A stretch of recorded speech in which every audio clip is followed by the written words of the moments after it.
Welcome back to another episode of the podcast Profits Unleashed podcast. This is a show where we interview successful entrepreneurs and showcase how podcasting, whether you're hosting your own show or just showing up as a guest in front of the right audiences, can help grow your business. Now, I'm your host, Karen Roberts, and today my guest here is Jeremy Yang. Now, he helps businesses grow fast by running smart, high-performing ad campaigns on Google, and he manages over $450,000 in monthly ad spend. So today's episode, we're going to talk about, can you use paid ads to actually grow your podcast? So if you've been thinking about running ads to get more listeners, build your brand, or drive traffic to your own funnel, then this episode is going to be packed with insights.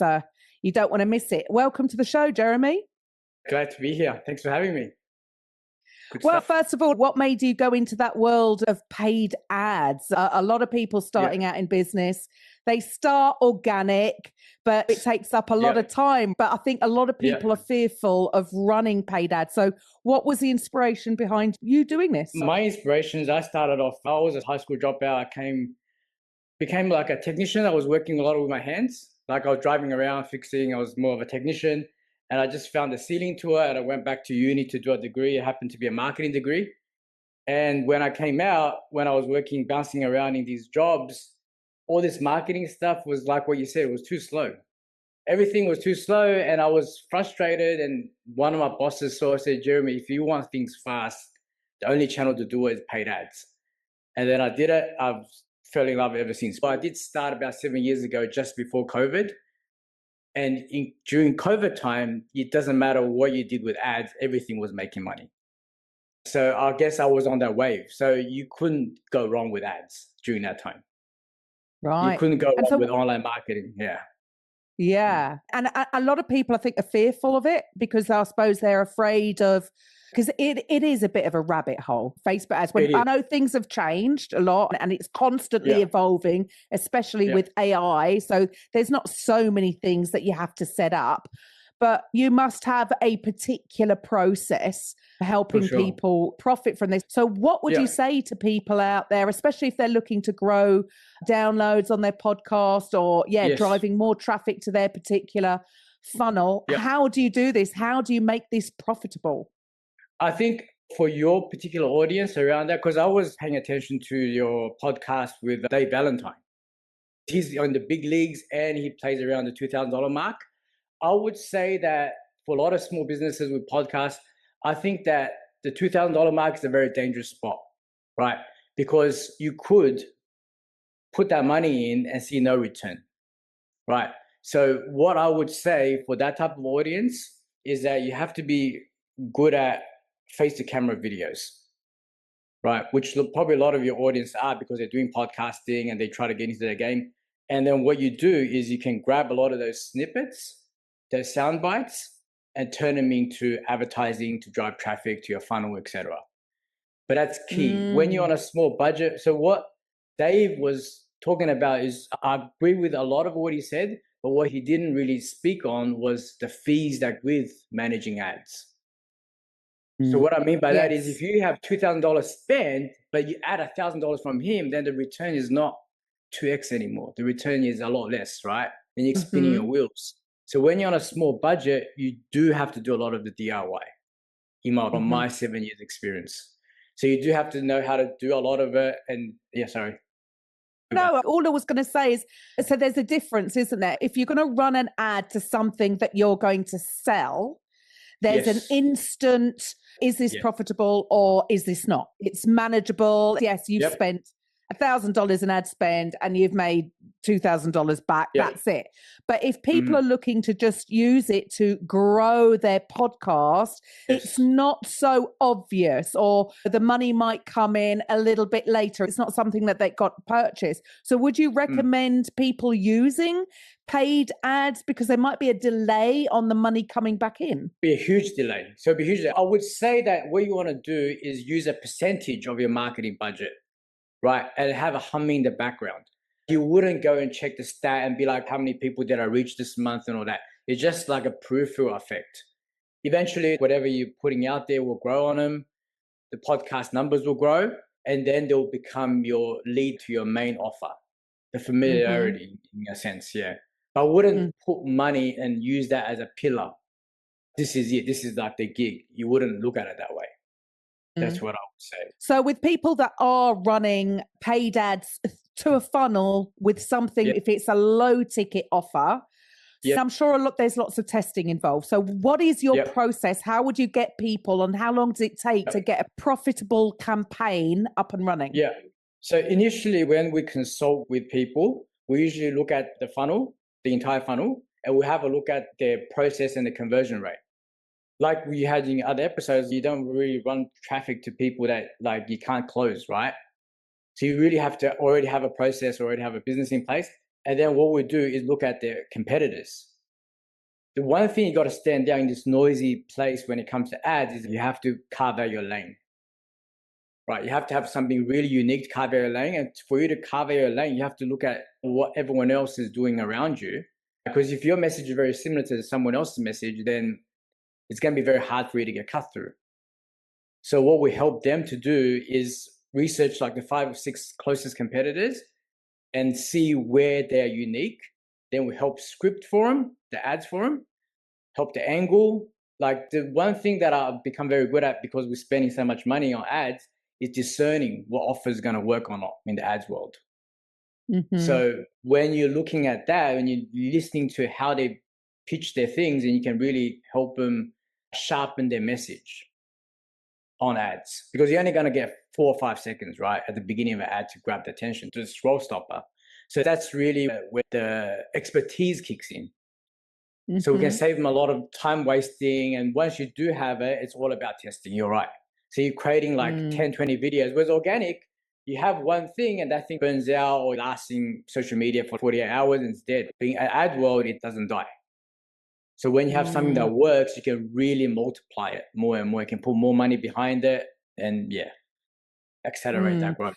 But it is such a minefield, because are you going for sales? Are you just going for video views? Are you just going for, there's just so many different options. And I think that's what puts people off, right? It's just, where do I start?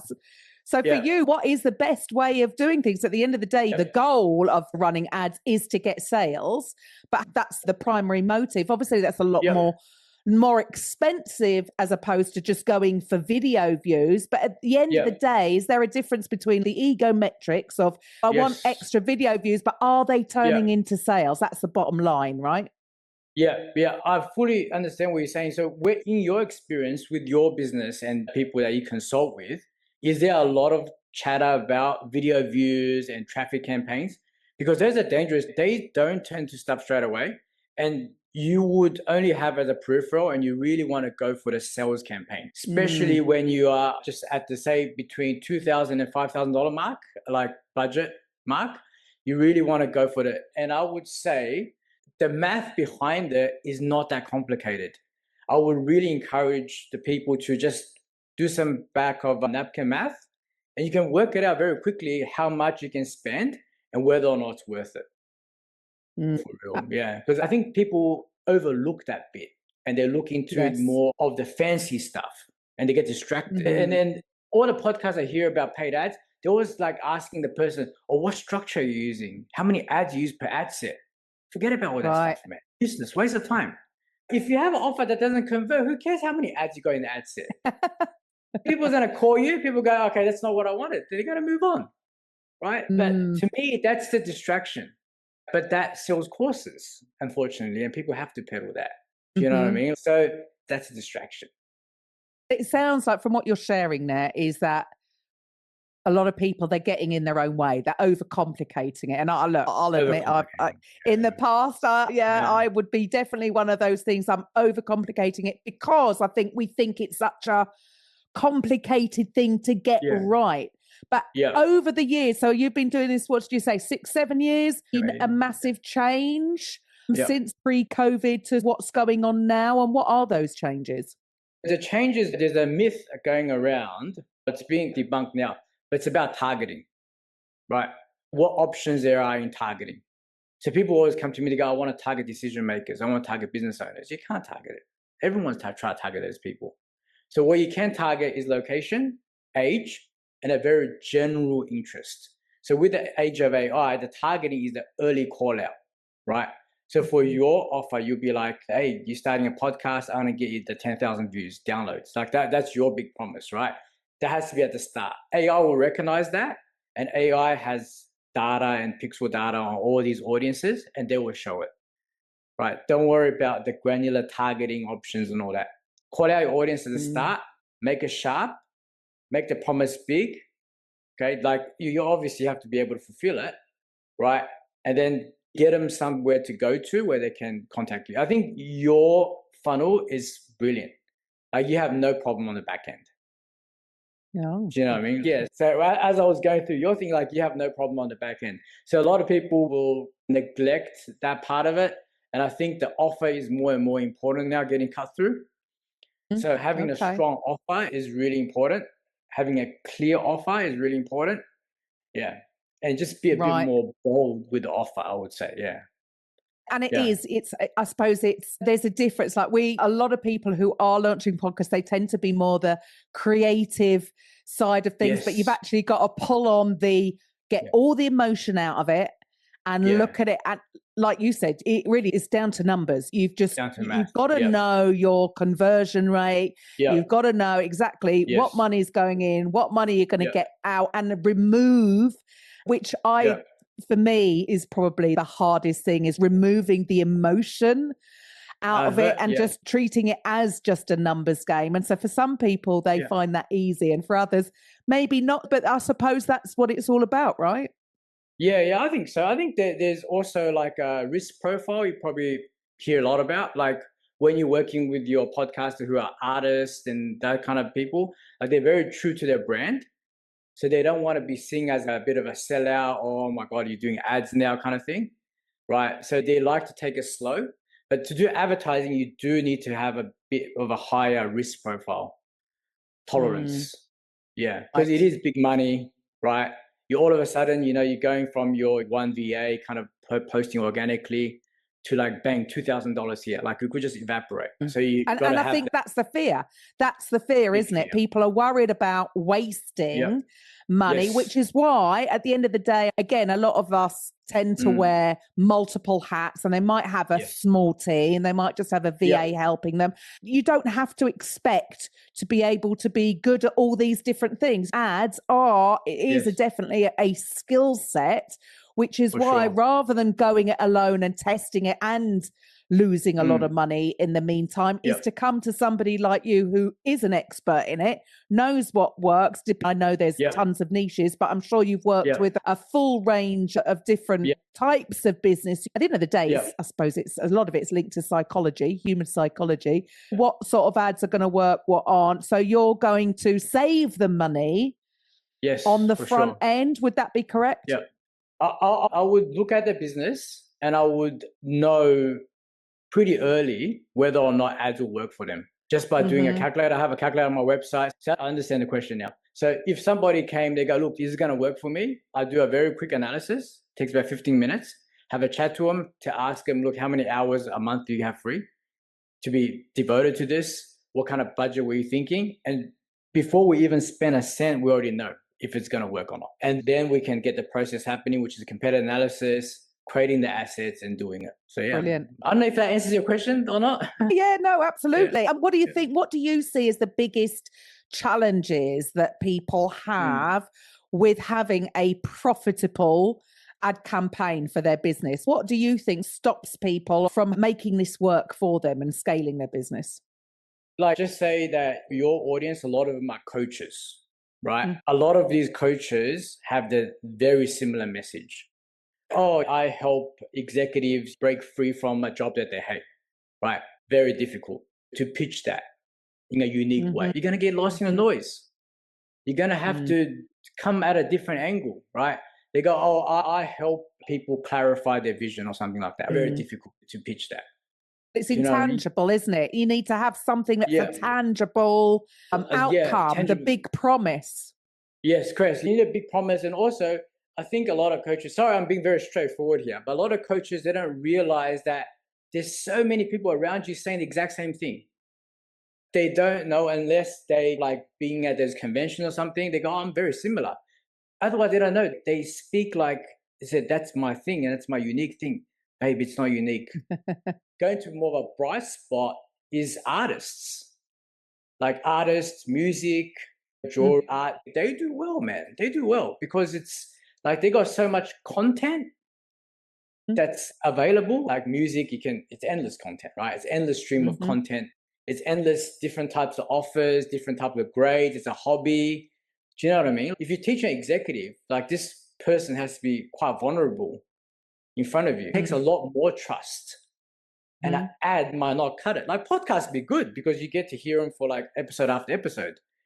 But an ad, I'm going to open up to you. I don't know about all that, man. But when it's art, it's a hobby, it's some type of low risk training kind of thing. Yeah, it's all right. It's okay again. So niche is really important because that's going to determine whether or not the trust factor is going to build up quick enough and if you're going to get cut through quick enough. And do you get a lot of people who are running actual ads specifically to grow their podcast? Is this something that's pretty common or are people a little bit slower on the uptake with that?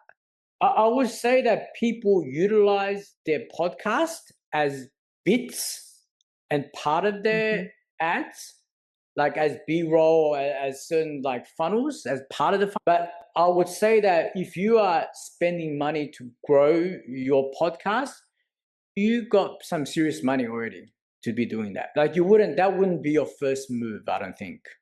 Spending money to grow. Like you're either pretty desperate for some reason that you want some numbers for some reason, which is quite weird, or that you got excessive money, like you're tapped out everywhere. You go, I just want to spend some money here now, which is quite weird as well. I don't think that's the move. You know what I'm saying? Right. Yeah. So paid ads you don't think is a good formula strategy for growing, just for growing your podcast? I don't think it's good bang for buck because the podcast is not the business. They are putting it to somewhere else, right? Yes. It's so part of the ecosystem. It's part of the ecosystem. So what I'm hearing from you, it would be more beneficial to just run ads to your actual funnel. And then that way you can still introduce them to your podcast. So you do it that way round rather than okay, that makes a lot of sense. You would have a lot of good content from your podcast. Like there'll be bits, right?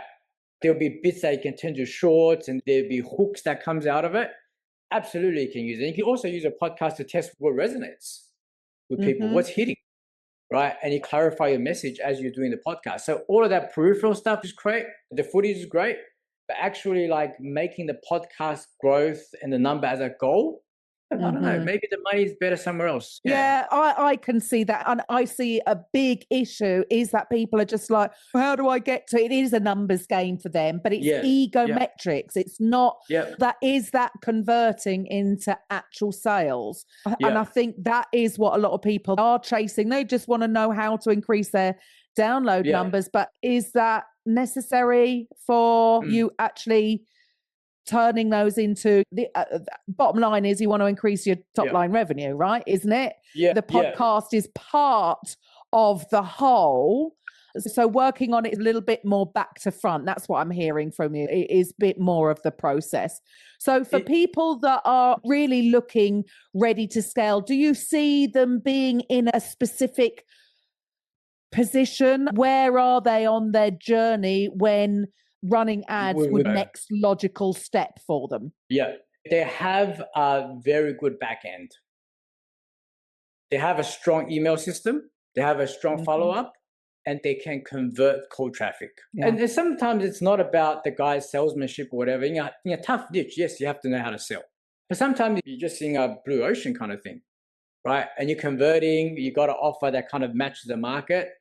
And then you have the certain temperament that I'm always sensing in them, right? They're at a space where they go, all right, I've tried a few things. Now I'm ready to give this a go.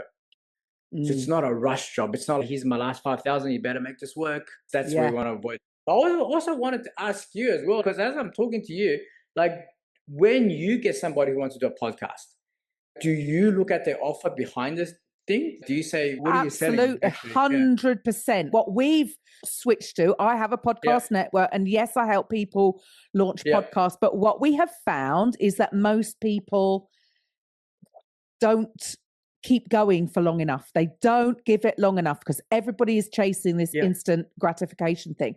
So what we've backed off to is, if you do not have your back end offer sorted out, no, I'm not even going to launch you.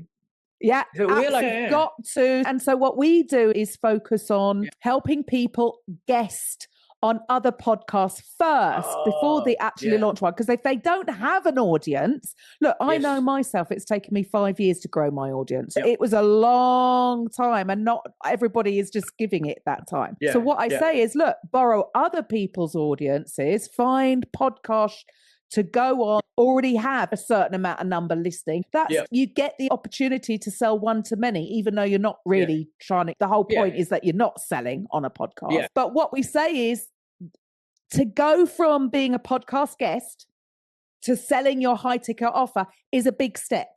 So a lot of people try, I am on this show, I get to the end and I'll say, what should the listeners do next, or where can they find you? And they will give out their Instagram, their LinkedIn and their website. And I'm like, no, the listeners aren't going to do that.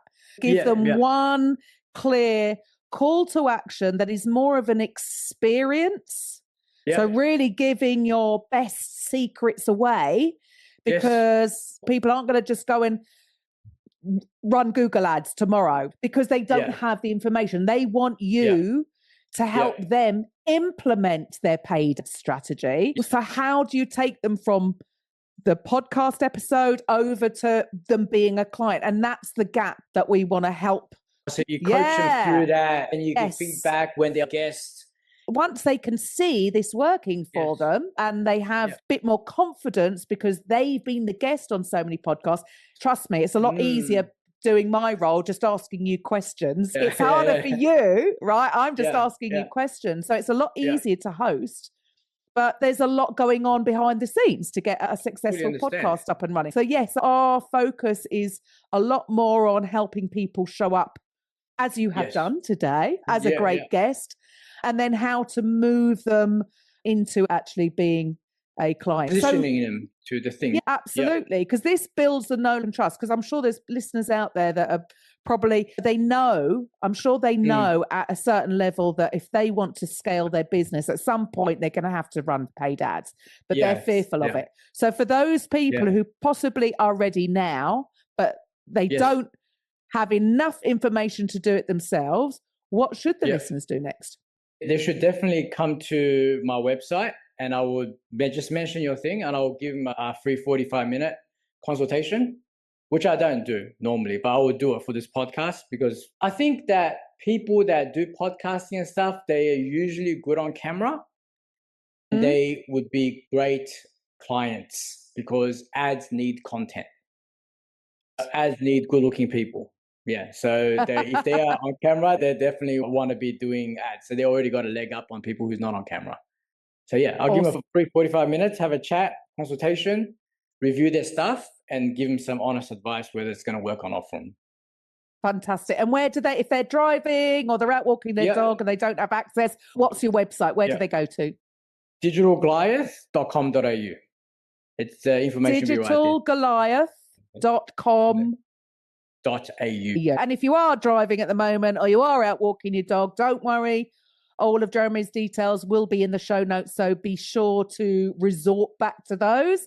And if you're in that position, and even I would say in hindsight, I know I would have reached a level a lot quicker if I had taken that step, faced my fears, and gone into paid ads a lot sooner, because there are only so many ads in a day, and there is only so much you can do organic marketing, and it is time consuming. And if you don't want to spend your life on social media, as I don't, absolutely not, the other option is to spend your money. And allow Google, allow Meta to target your particular audience, because it does do that so well now. Things have evolved. AI, the way, like Jeremy said earlier, you don't need to put in all this criteria of who your audience is anymore, because correct. Facebook, they've got the information already. So they will take from what you're pushing out on your ad, and they know, because they want to help you. They're a business too. They want to make money. They want you to make money, because that way you're going to spend more money with them. Exactly. So they are on your side. And I think there's this fear from a lot of people that it's not. So if you are ready, if you're tired, and if you're a little bit stuck and you've got to the point where, okay, something has got to change, get the right advice. So go to Jeremy's website and take that step. And paid advertising, if you're looking to scale, which surely every business wants to, then it's definitely something at looking at. But getting the right advice, because doing it by yourself, trust me, is an absolute rabbit hole. And so thank you, Jeremy, for that.